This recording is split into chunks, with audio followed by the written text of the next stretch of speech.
새해가 밝아왔습니다. 우리 사론의 모든 가정 위에 하나님의 은혜와 진리가 가득 차고 넘치는 복된 한 해가 되시기를 축복하고 기원합니다.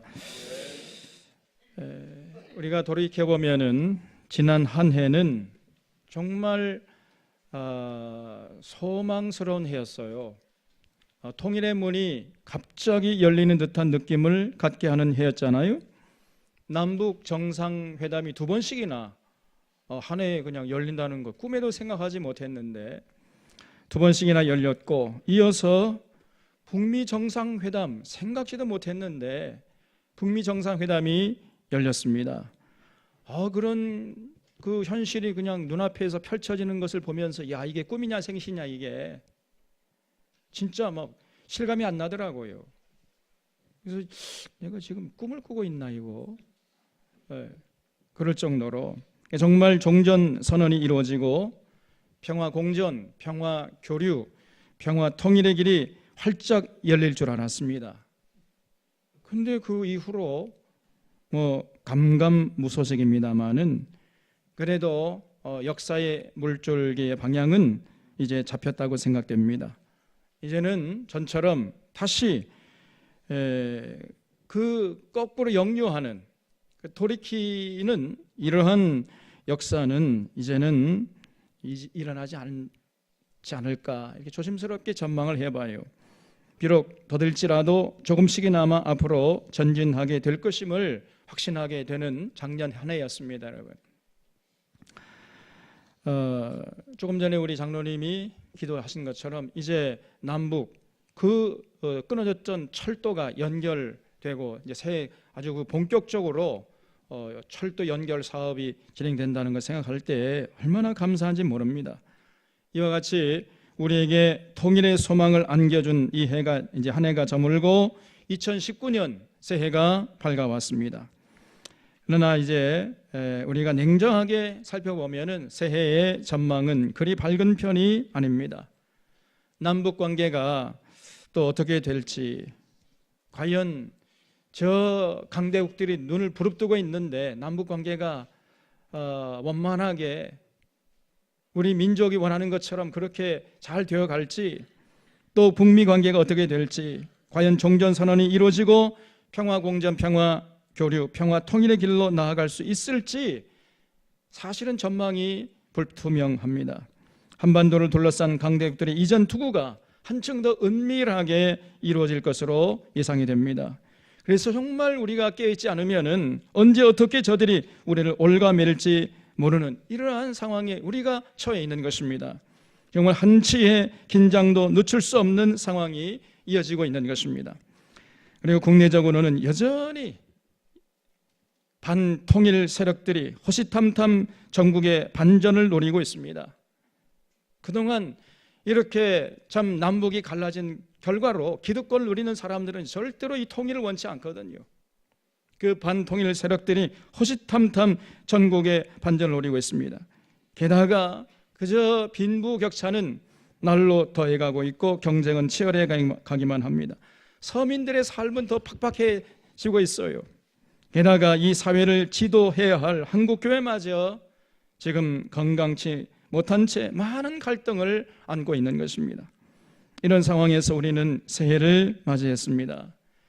이 새해를 이런 상황과 현실 속에서도 정말 아름답고 가치 있게 보람되게 참 평안과 거룩함으로 살아가는 비결이 있어야 할 텐데 그것이 과연 무엇이겠습니까? 여러분, 오늘 우리가 봉독한 말씀을 우리가 주목할 필요가 있어요. 베드로후서 3장 8절을 보겠습니다. 사랑하는 자들아, 주께는 하루가 1000년 같고 1000년이 하루 같으니 한 가지를 잊지 말라. 주의 약속은 어떤 이에 더디다고 생각하는 것 같이 더딘 것이 아니라 오직 너희를 대하여 오래 참으사 아무도 멸망치 않고 다 회개하기에 이르기를 원하시느니라 그랬습니다.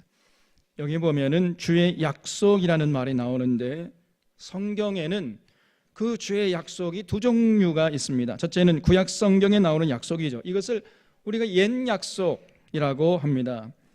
그 옛 약속의 핵심은 언젠가 때가 되면 메시아를 보내주시겠다는 약속이었어요. 그 약속이 예수님을 통해서 이루어진 것입니다. 예, 둘째 약속은 신약 성경에서 나오는 약속이에요. 그래서 이걸 우리가 새 약속이라고 하는 것입니다. 네, 그 새 약속의 핵심은 그 메시아 되시는 예수님이 언젠가 다시 오시겠다는 약속이었습니다. 그러므로 지금 여기 베드로 후서에서 나오는 주의 약속은 주님께서 언젠가 다시 오시겠다는 그 약속을 말하는 것이지요.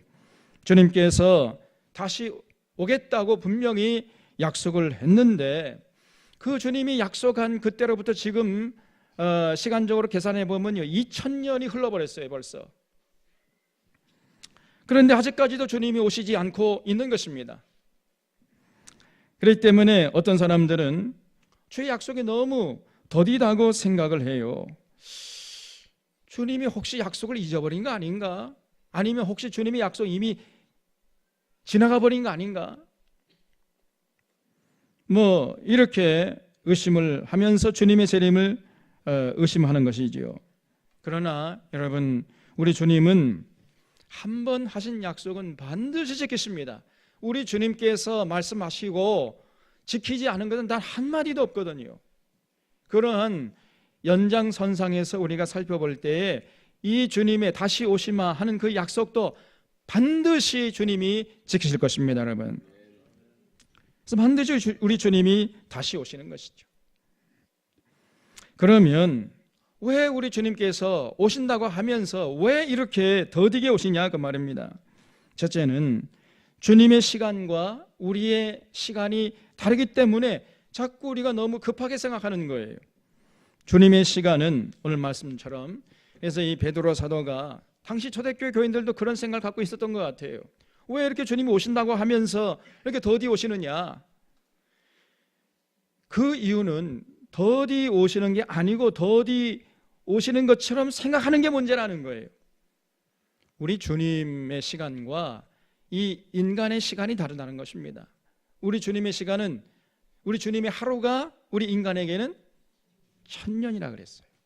하루가 1000년 같고 우리 인간의 1000년이 주님에게는 하루예요. 하루. 자, 그런 주님의 입장에서 볼 때 2000년의 세월이라는 것은 딱 며칠 지난 겁니까? 이제 이틀밖에 지나지 않았다는 것입니다. 그냥 많은 시간이 흐른 게 아니에요. 주님 입장에서 볼 때. 이것을 우리가 잊지 말아야 한다는 것입니다. 둘째로, 이렇게 주님이 더디 오시는 이유가 뭐냐? 아무도 멸망치 않고 다 회개하기에 이르기를 기다리시기 때문에 우리 주님께서 다시 오시마 그 약속, 그 재림의 시기를 자꾸만 늦추고 계신다는 거예요. 그래서 한 사람이라도 더 회개하고 하나님께 돌아올 수 있는 기회와 그 시간을 주시기 위해서 우리 주님이 자꾸 이제 재림의 시기를 늦추고 계시다는 겁니다.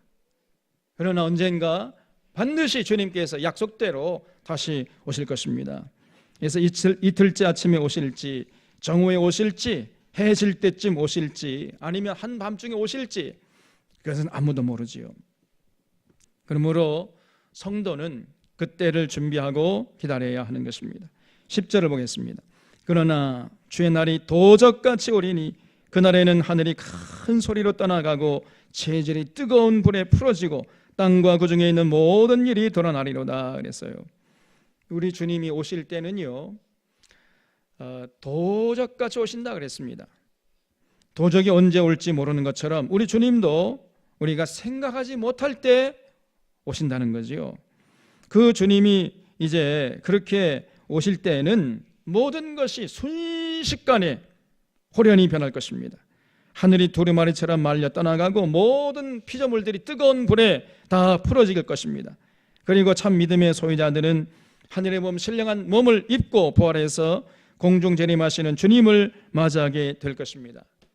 그리고 그 주님이 우리를 영원한 천국으로 인도해 주실 것입니다.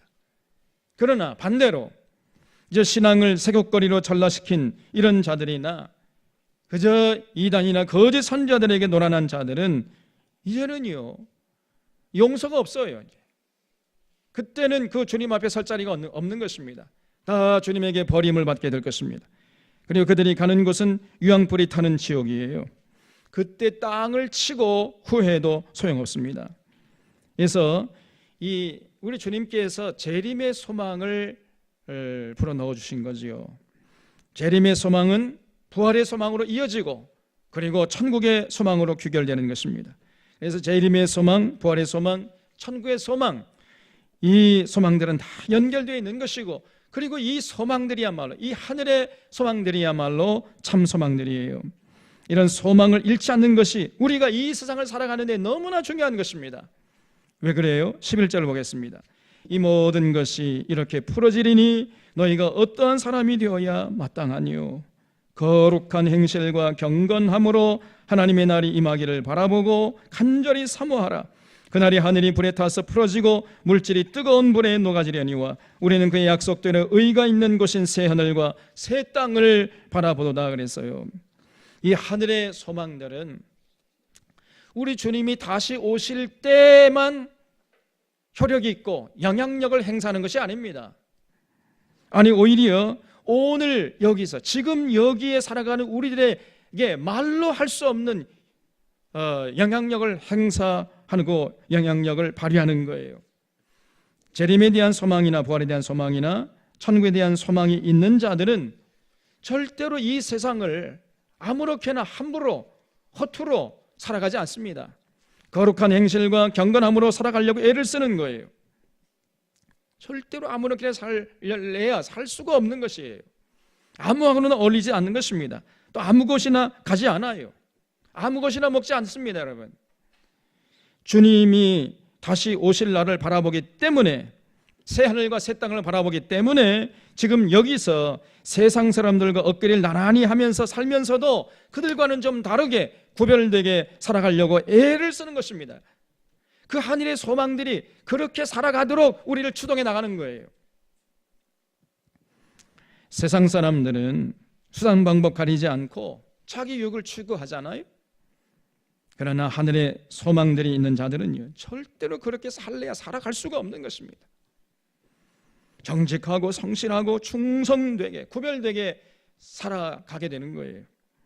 제가 좋아하는 천상병이라는 시인이 쓴 귀천이라는 시가 있어요. 여러분도 아마 다 아실 것입니다. 아주 짧은 시지만은 여기에는 성도들이 귀 기울여야 할 아주 귀한 진리가 담겨 있습니다. 나 하늘로 돌아가리라. 새벽빛과 닿으면 쓰러지는 이슬 더불어 손에 손을 잡고 나 하늘로 돌아가리라. 노을빛 함께 단둘이서 기슭에서 놀다가 구름 손짓하면은 나 하늘로 돌아가리라. 아름다운 이 세상 소풍 끝내는 날 가서 아름다웠다고 말하리라.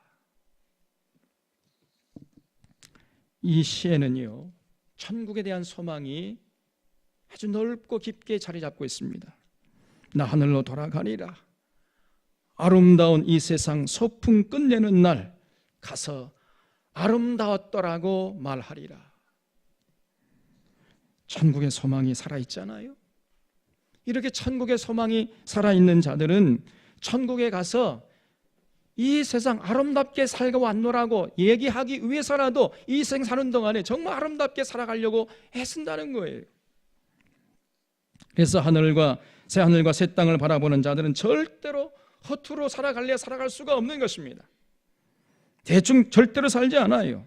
하루를 살더라도 그냥 물욕에 따라서 살아가는 것이 아니라 하루를 살더라도 의미를 추구하고 가치를 추구하면서 살아가는 거예요. 정말 순수하고 순결하게 정직하고 성실하게 충성되게 창의적으로 하루하루를 살아가려고 애를 쓰게 되는 것입니다.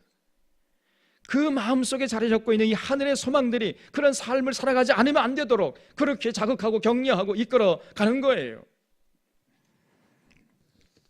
그래서 14절에서 이렇게 베드로가 권면하고 있습니다. 그러므로 사랑하는 자들아, 너희가 이것들을 바라보나니 주 앞에서 점도 없고 흠도 없이 평강 가운데서 나타나기를 힘쓰라 그랬어요. 하늘의 소망이 있는 자들은 이 때문에 주 앞에서 점도 없고 흠도 없이 평강 가운데 나타나도록 힘쓰라 이렇게 권면하고 있잖아요. 이거는 당연한 귀결이고 당연한 결론이에요. 근데 여기서 점도 없고 흠도 없이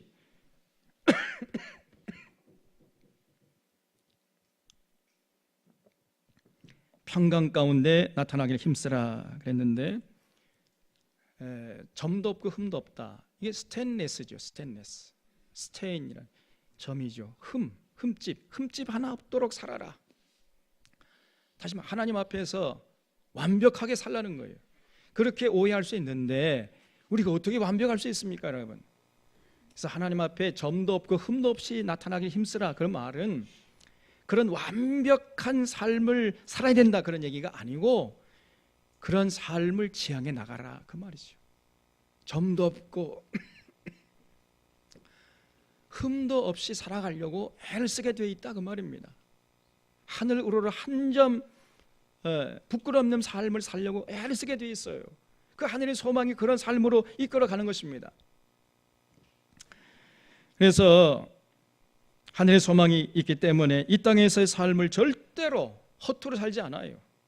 그러므로 하늘의 소망들은 우리 주님이 다시 오실 때만 영향력을 행사하는 것이 아니고 지금 여기서 우리가 살아가는 이 현실 속에서 말로 할 수 없는 영향력을 행사하는 것입니다.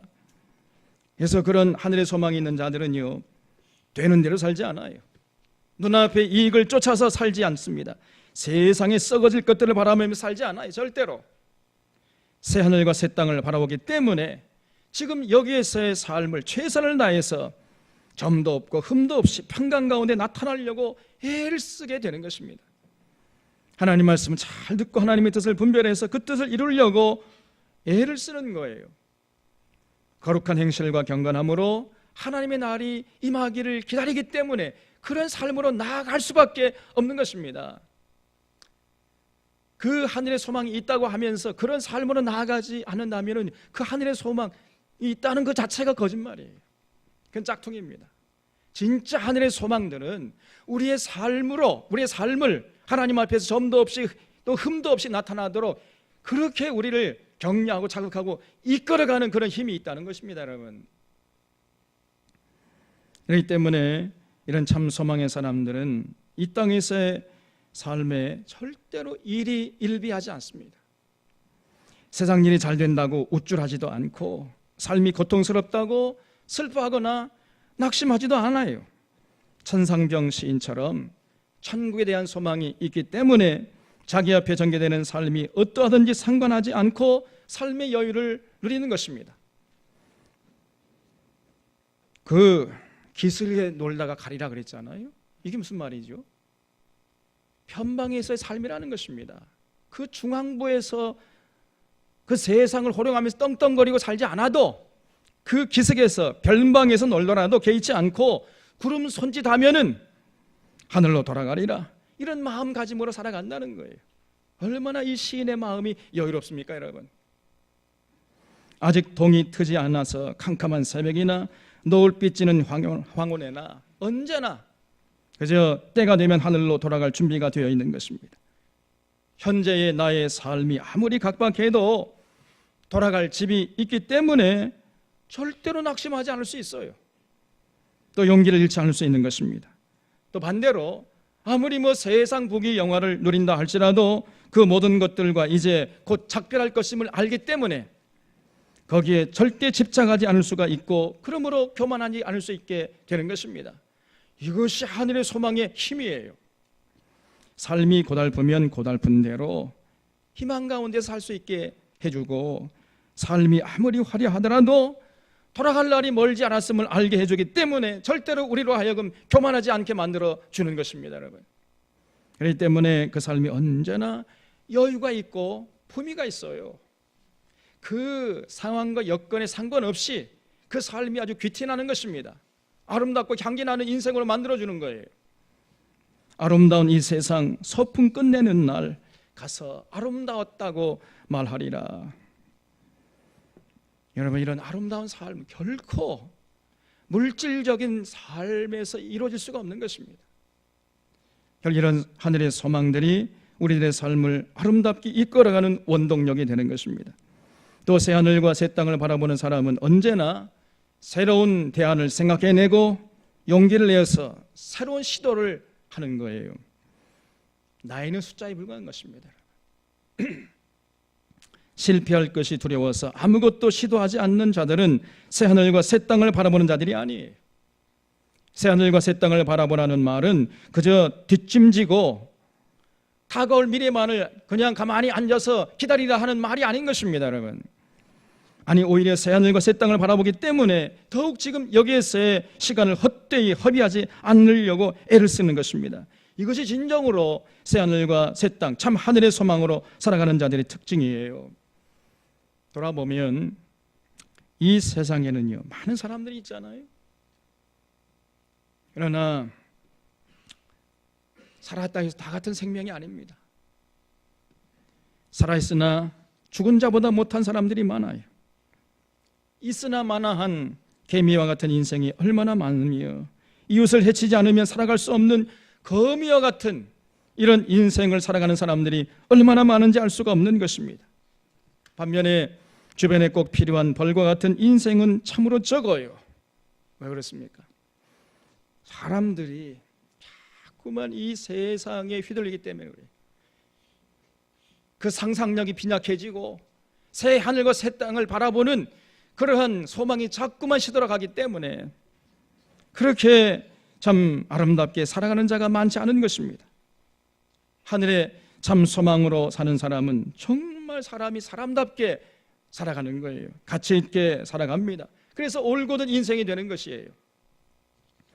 저는 중학교 때부터 운동을 했어요.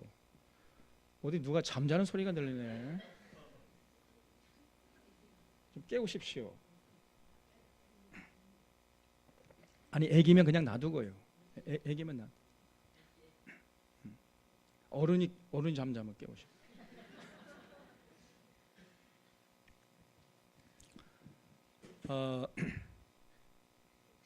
저는 그 공을 갖고 노는 것을 굉장히 좋아했어요. 그러니까 중학교 때는요, 야구 선수 했다니까요.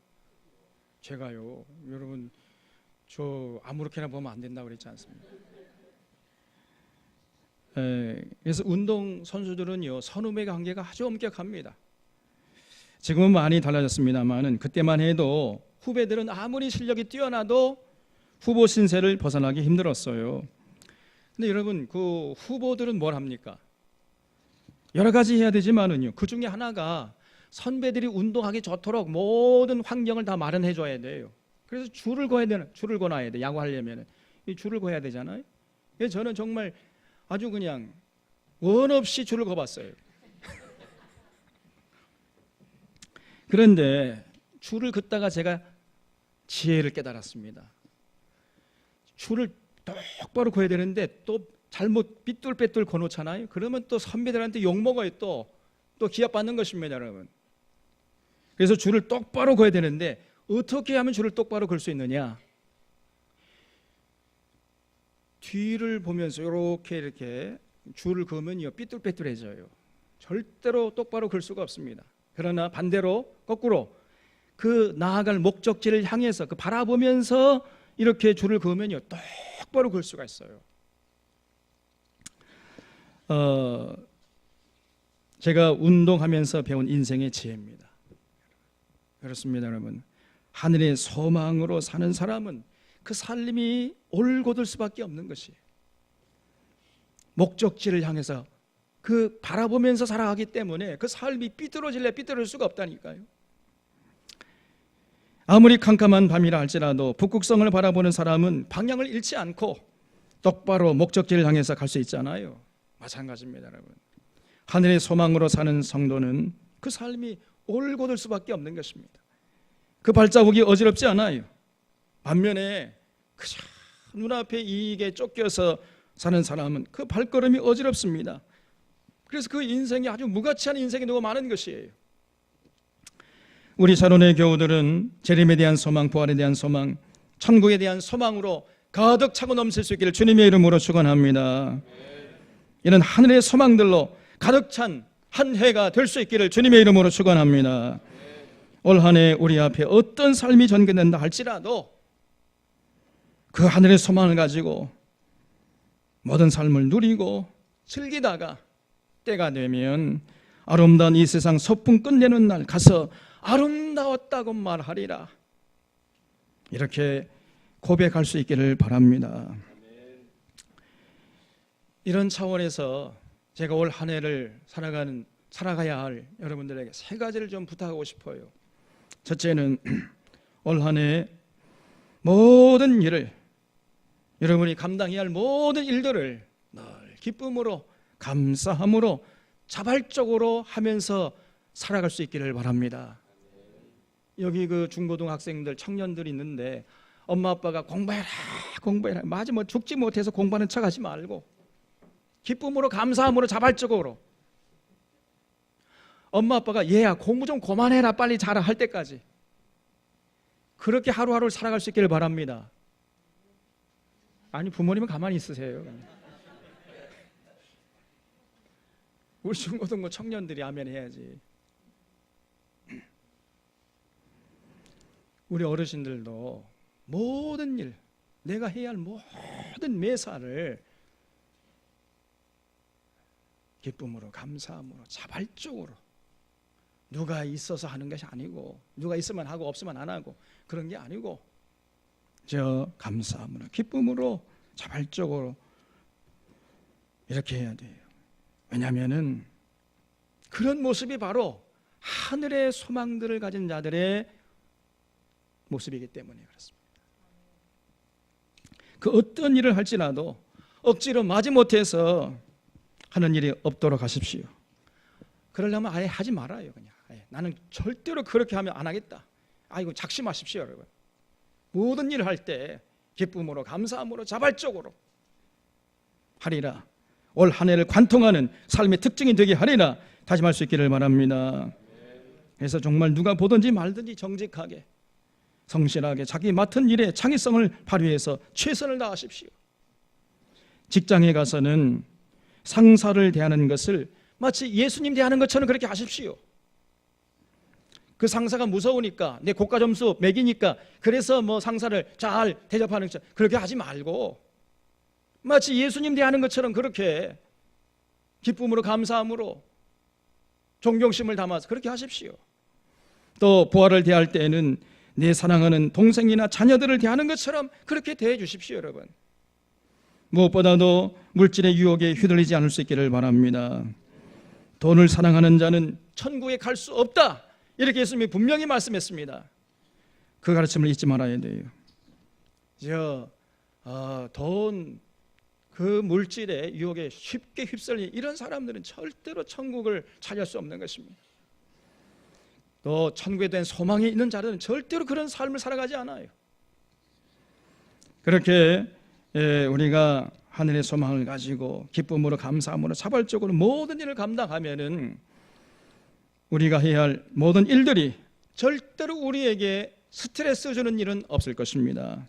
그 모든 일들이 기쁘고 즐거운 일들로 다가오게 될 것입니다. 둘째는 올 한 해 우리가 세상에 나가서 구별되게 살려고 애를 쓰시기 바랍니다. 여러분 자신의 육신의 건강을 위해서 구별할 때 가장 중요하고 그러면서 가장 근본적인 것은 뭐냐? 먹거리를 구별하는 거예요. 반드시 먹거리를 구별하려고 애를 쓰십시오. 남들이 먹는다고 다 먹지 마세요. 오늘 한국 사회는 미국산 유전자 조작 농산물들이 홍수처럼 들어와서 여러분들의 밥상을 점령한 지 이미 오래됐습니다. 미국산 콩으로 만든 콩나물, 두부, 된장, 간장, 식용유들이 여러분의 식탁을 전부 전방위적으로 포위하고 있어요. 이런 것들을 여러분 정말 가려서 조심해서 드셔야 돼요. 그런 미국산 농산물을 먹을 바에는 차라리 굶는 게 낫습니다. 또 미국산 옥수수가 홍수처럼 지금 들어오고 있는데 이 미국산 옥수수는 들어와 가지고 다 어디로 소비되느냐? 여러분 입에 들어가는 빵, 과자, 음료수, 간장, 된장, 물엿, 팝콘, 마가린, 식용유, 전분 등등에 전방위적으로 사용되고 있습니다.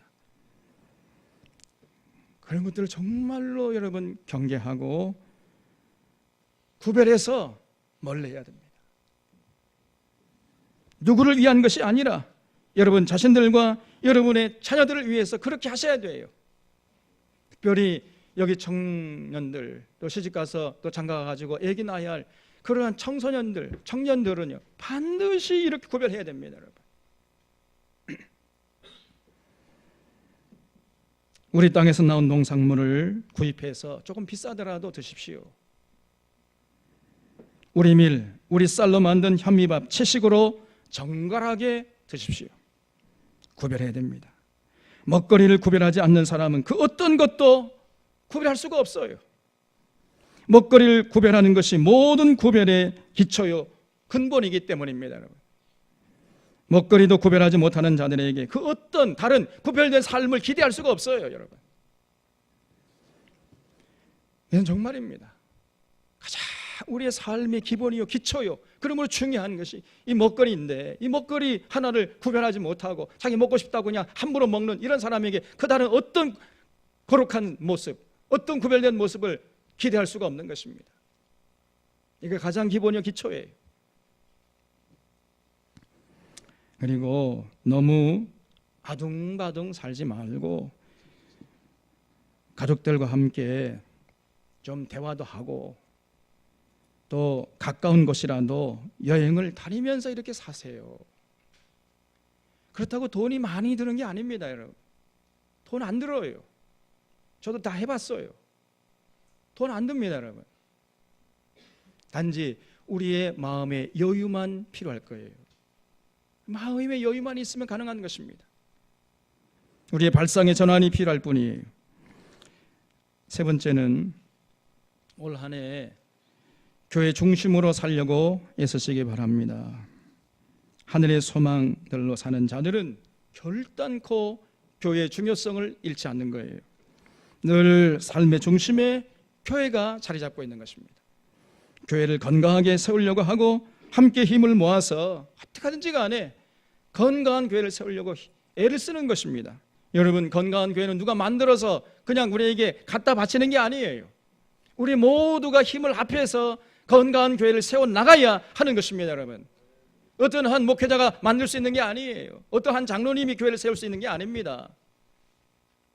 여러분 모두가, 이 공동체에 들어온 모든 사람들이 함께 관심을 갖고 건강한 교회의 중요성을 공유하면서 함께 헌신하고 함께 만들어갈 때 비로소 우리가 건강한 교회를 누릴 수가 있는 것입니다. 그러므로 여러분의 삶의 무게중심에 교회가 있게 하십시오. 교회 예배와 행사에 기쁨으로 감사함으로 자발적으로 동참하십시오. 그럴 때 참 평안과 기쁨과 참 자유함이 넘치게 될 것입니다. 새해 하루하루가 기쁨으로 감사함으로 구별된 삶으로 채워지게 될 것입니다. 오늘 새해를 맞이하는 샤론의 교우들은 이 재림에 대한 소망, 부활에 대한 소망, 천국에 대한 소망으로 가득 차서 이 하늘의 소망들이 여러분의 새해를, 이 하루하루를 아름답게 갖고 나갈 수 있기를 주님의 이름으로 축원합니다. 기도하겠습니다.